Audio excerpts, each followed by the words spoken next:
नमस्कार। दैनिक शिव टाइम में आप सबका स्वागत है। मैं रश्मि शर्मा बड़ी खबर लेकर अपनी जनता के समक्ष हम हाजिर हुए, अपने व्यूवर के समक्ष हाजिर हुए हैं। ये बड़ी खबर क्या है? और बड़ी खबर ये वो है कि जिस पर हर एक की नज़रें टिकी हुई थी, आखिर कब वो दिन आएगा। यानी बात करेंगे डिलिमिटेशन कमीशन की, परिसीमन आयोग की।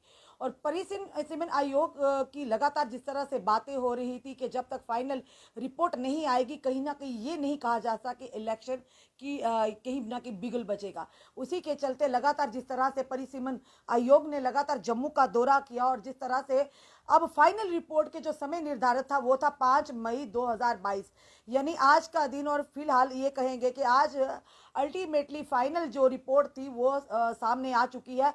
और बताना चाहेंगे जिस तरह से परिसीमन आयोग ने बार बार जम्मू का दौरा किया था और जम्मू के दौरे के दौरान उन्होंने समय भी निर्धारित किया था, समय भी दिया था कि अगर ऑब्जेक्शंस एंड सजेशंस हैं उन पर भी गौर किया जाएगा। और जहां पर काफ़ी सारी ऑर्गेनाइजेशन है और सियासी पार्टियों ने भी ऑब्जेक्शंस और सजेशंस दिए, जिस पर गौर करके उसके बाद फाइनल जो एक शेप दी गई, यानी फाइनल रिपोर्ट जो सामने आई है। और बताना चाहेंगे आपको परिसीमन आयोग के केंद्र शासित जम्मू कश्मीर के विधानसभा क्षेत्रों में के परिसीमन पर अंतिम रिपोर्ट जारी कर दी है। और साथ ही साथ कहेंगे गुरुवार को नई दिल्ली में जम्मू कश्मीर परिसीमन आयोग ने एक बैठक के बाद रिपोर्ट को जारी किया। आधिकारिक सूत्रों के अनुसार आयोग के लिए 6 मई 2022 तक का अंतिम समय, जो रिपोर्ट सौंपने का समय सीमा था, वो निर्धारित की गई थी। और इससे पहले आयोग की तरफ से मर्यादा, यानी ये कहेंगे मसौदा, यानी माफ कीजिए, उसकी तरफ से मसौदा रिपोर्ट जारी की थी। यानी ये पहली बार जो फाइनल रिपोर्ट, इससे पहले भी जो टेम्पररी जो रिपोर्ट थी एक खाका बनाकर दिया गया था, और जिसके चलते लोगों ने ऑब्जेक्शंस और काफ़ी सारी ऑर्गेनाइजेशन ने ऑब्जेक्शंस और सजेशंस भी उस पर रखे थे।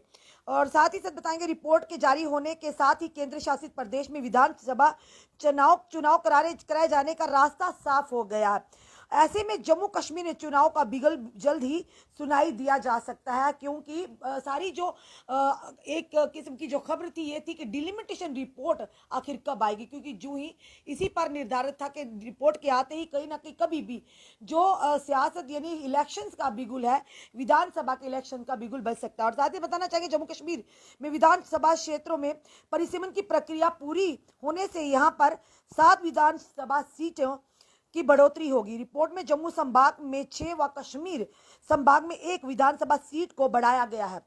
और साथ ही साथ पहली बार अनुसूचित जनजाति के लिए जम्मू कश्मीर में 9 विधानसभा सीटों को आरक्षित करने का प्रावधान भी किया जा रहा है, जबकि अनुसूचित जाति के लिए पहले की तरह 7 विधानसभा सीटें आरक्षित रखी गई हैं। जम्मू कश्मीर की नई विधानसभा में कश्मीरी पंडितों और पीओजे के विस्थापितों की प्रतिनिधित्व मिल सकता है, यानी उन्हें भी कहीं ना कहीं उनके लिए भी कुछ किया जा सकता है। और साथ ही साथ जम्मू कश्मीर विधानसभा की प्रस्तावित तस्वीर जो हम बताना चाहेंगे, कुल सीटें 90।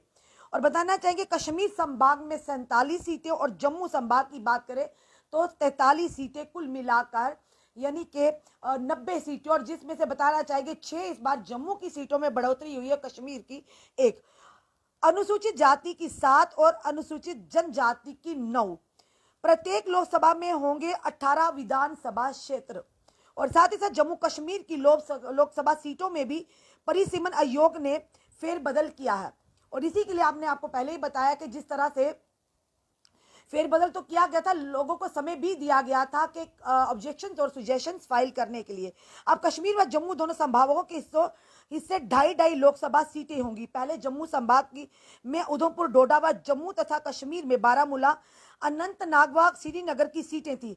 नई व्यवस्था के तहत अनंतनाग सीट को अब अनंतनाग, राजौरी और साथ ही साथ पुंछ के नाम से जाना जाएगा।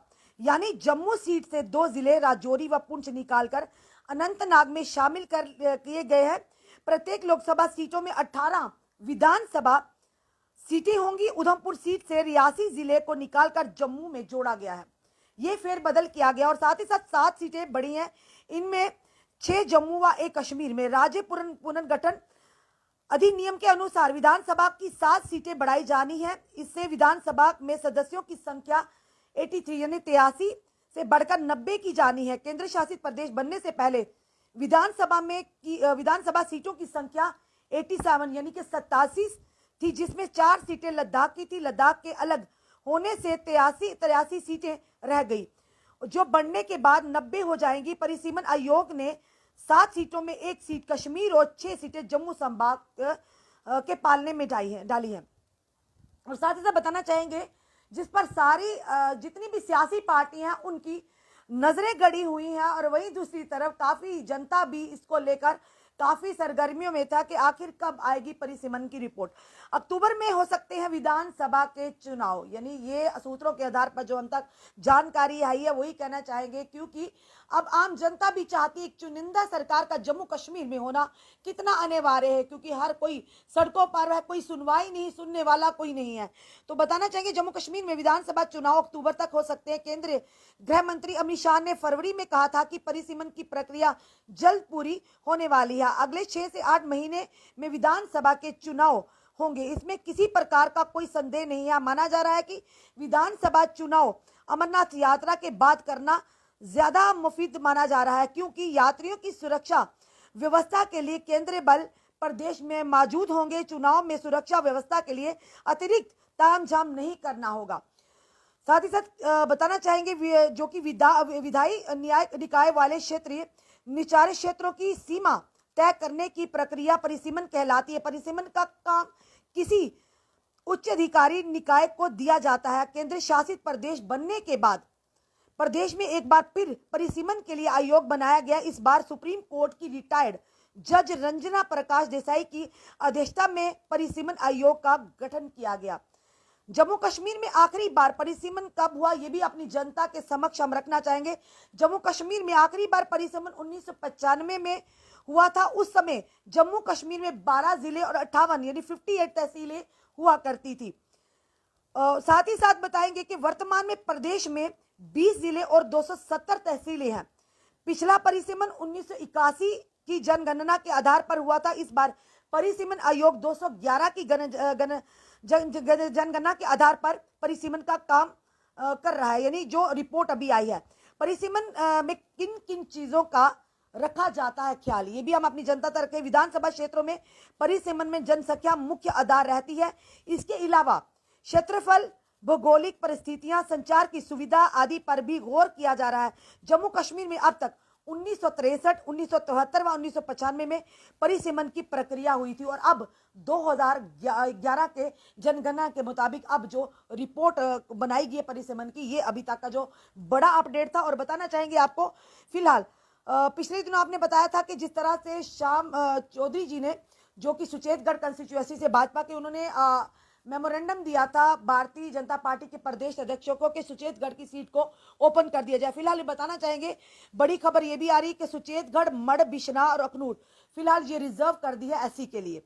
ये बड़ी खबर जो आती है, और लगातार जिस तरह से बताना चाहेंगे आपको, और एक और अपडेट आपको देना चाहेंगे अपनी जनता के लिए, क्योंकि हर एक की नजरें थी कि आखिर कब परिसीमन की रिपोर्ट आई। सुचेतगढ़ जो कि एससी के लिए रिजर्व होगी, और इससे बताना चाहेंगे क्योंकि पहले सुचेतगढ़ और आरसपुरा अलग अलग 2 सीटें थी, अब सुचेतगढ़ को रिजर्व कर दिया गया। आरसपुरा की बात करें तो आरसपुरा जम्मू साउथ के साथ उसे कुछ हिस्सों को जोड़ दिया गया है। और बताना चाहेंगे सुचेतगढ़ तहसील, आरसपुरा तहसील, पाट पुरा तहसील excluding मरालिया, Darsopur, Arspura, Khas and Kotli, Shahdolia municipal committee Arspura, ये इसमें आएंगे। और साथ ही साथ आरसपुरा जम्मू साउथ के साथ जुड़ा है, बताएंगे आपको। Satwari, Hakkal, Patli, Khandwal, Digiana, Jammu municipal corporation part, ward number 22, 23, 55, 56, 57, 58 and 73, Bahu tehsil part, Chowadi, ward number 68, 69 and 70 and Arspura tehsil part, Darsopur, Arspura, Khas and Kotli, Shahdulla, PCS municipal committee Arspura. यानी अब जो आरसपुरा की सीट थी वो बताना चाहेंगे उसे अब नाम दिया जाएगा आरसपुरा जम्मू साउथ, यानी गांधीनगर के साथ उसे कुछ हिस्सों को जोड़ दिया गया है। और सुचेतगढ़ में जो हमने बताया कौन कौन से हिस्से आते हैं, इस तरह से फेरबदल कर परिसीमन की रिपोर्ट को फिलहाल जो अब सामने आई है रिपोर्ट, और ये इसका संकेत देती है कि अब इलेक्शन का बिगुल, विधानसभा के इलेक्शन का बिगुल किसी समय भी बज सकता है, क्योंकि बार बार ये चीजें सामने आ रही थी कि कहीं ना कहीं जम्मू कश्मीर में एक चुनिंदा सरकार का होना बहुत ही जरूरी है। आए दिन आप देखते हैं किस कदर लोग सड़कों पर है।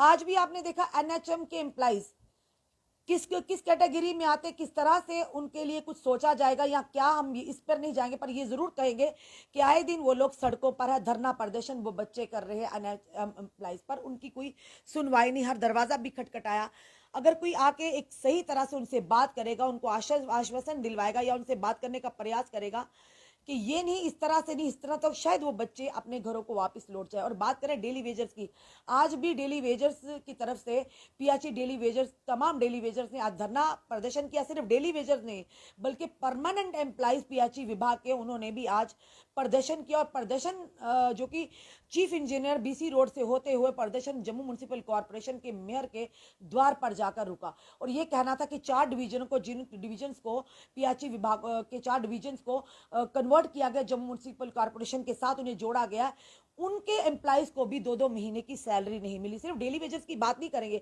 हम कहेंगे जो परमानेंट एम्प्लॉइज है वो भी इस समय, जिनको तनख्वाहें नहीं मिल रही हैं, वो भी इस समय सड़कों पर उनका साथ दे रहे थे। और आए दिन आप देखते हैं किस कदर लोग सड़कों पर है। तो कहीं ना कहीं परिसीमन आयोग से जनता में एक उम्मीद तो जागती है कि आने वाले समय में एक चुनिंदा सरकार का होना जरूरी है, ताकि चुनिंदा सरकार हो, कोई सुनने वाला तो हो, कोई उनकी सुनवाई तो करेगा। क्योंकि जहां पर एक तरफ कहा गया था कि केंद्र शासित प्रदेश के बाद होने के बाद जम्मू कश्मीर सीधा केंद्र के हवाले होगा, यानी जो भी सुनवाई केंद्र से होगी, जो भी फैसले आते हैं केंद्र से होते हैं।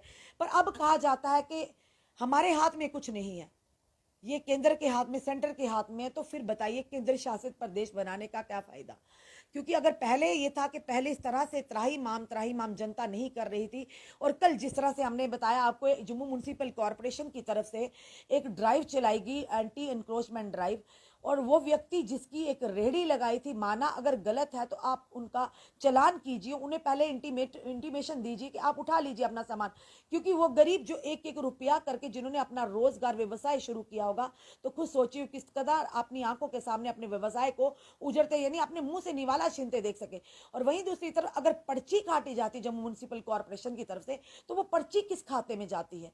यानी कि अगर पर्ची लगातार काट रहे कितने दिनों से, कितने महीनों से, इसका मतलब कि जम्मू म्युनिसिपल कॉर्पोरेशन के सामने ये चीजें हो रही थी, और एकदम से आप आकर पर्ची भी काटते हैं और उनकी रेडियो को उठाकर भी ले जाते हैं, और काफी मुशक्कत के बाद टूटी फूटी फिर सामान उनको वापस मिलता है। तो इसकी जिम्मेदारी भी किसी ना किसी को तो उठानी पड़ेगी जनाब।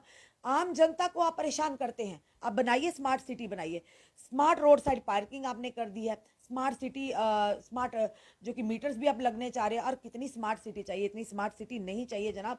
आम जनता को 2 वक्त की रोजी रोटी कमाने दीजिए।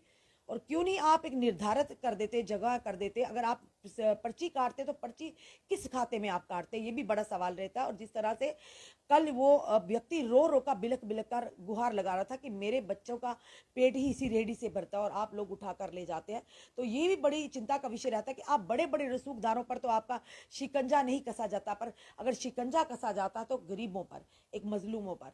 फिलहाल ये अभी तक का अपडेट था कि फाइनल रिपोर्ट, जिसका बड़ी बेसब्री से काफ़ी सियासी पार्टियों को इंतज़ार था और लोगों को भी इंतज़ार था कि कब परिसीमन की रिपोर्ट या डिलिमिटेशन कमीशन की रिपोर्ट सबमिट होगी, तो कब जो कि कहीं ना कहीं इलेक्शन का बिगुल बनेगा। और अब देखना यह कि बाकी जो विपक्षी दल है उनका क्या कहना है इस रिपोर्ट को लेकर, क्या वो अभी भी इस रिपोर्ट को खारिज करते हैं या आम जनता का क्या कहना है? क्योंकि सुचेतगढ़ से ये आवाज़ें आ रही थी कि सुचेतगढ़ की जो सीट है उसे एससी नहीं बल्कि ओपन कर दिया जाए, यानी उसे अनरिजर्व कर दिया जाए।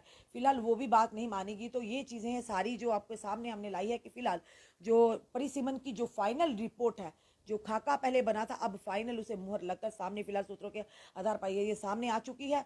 और बताना चाहेंगे 90 सीटों में से जो 43 है जम्मू संभाग के हिस्से में आएंगी, और अब यानी कि 47 जो है कश्मीर के विभाग में। और फिलहाल जम्मू को 6 सीटों की बढ़ोतरी मिली और कश्मीर को 1 सीट पर फिर भी अभी कहेंगे कि फिलहाल अभी भी बराबरी नहीं है, यानी अभी भी जम्मू कश्मीर में बराबरी नहीं है, जहाँ ये कहा जा रहा था कि बराबर होगा, बराबरी का सारा होगा। क्योंकि काफ़ी तो एकजुट जो अंकुर शर्मा जी हैं, उन्होंने काफ़ी ये जोर लगाया था, काफ़ी बार उन्होंने बयान भी दिए थे कि सेंसिस जो है 2021 के उस पर हो, तो 2011 पर नहीं हो, 2020 या 21 के उस पर दिए सेंसिस हो।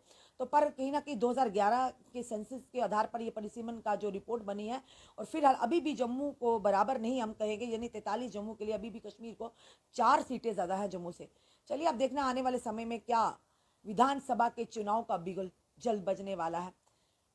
अब क्या कहेंगे कि जनता क्या चाहती है, जनता भी अपने सुझाव ज़रूर इस वीडियो में दे और उस वीडियो को जितना हो सके शेयर कीजिए ताकि ये जानकारियाँ आम जनता तक भी पहुँचे। फिलहाल ये बड़ी खबर थी कि परिसीमन रिपोर्ट जिसका बेसब्री से विपक्षी दलों को या ये के पक्ष सत्ता पक्ष को और काफ़ी सियासी जो पार्टियां उनको इंतजार था कि आखिर कब परिसीमन की रिपोर्ट फाइनल रिपोर्ट सामने बनकर आती, क्योंकि काफ़ी समय भी हो चुका था। लगातार परिसीमन विभाग के जो लोग थे, परिसीमन कमीशन जो था यानी बार बार यहाँ पर आ रहे थे, परिसीमन आयोग जम्मू का दौरा कर रहे थे, ऑब्जेक्शंस और सारी तरह से जो सजेशन थे वो सुनने के बाद अब जो फाइनल रिपोर्ट बनकर तैयार हुई है ये आपको बताना चाहिए। अपने कमेंट जरूर कमेंट बॉक्स में दीजिए, इस वीडियो को जितना हो सके शेयर कीजिए, जुड़े रहिए ऐसे हमारे अगले अपडेट के लिए। जय हिंद, जय भारत।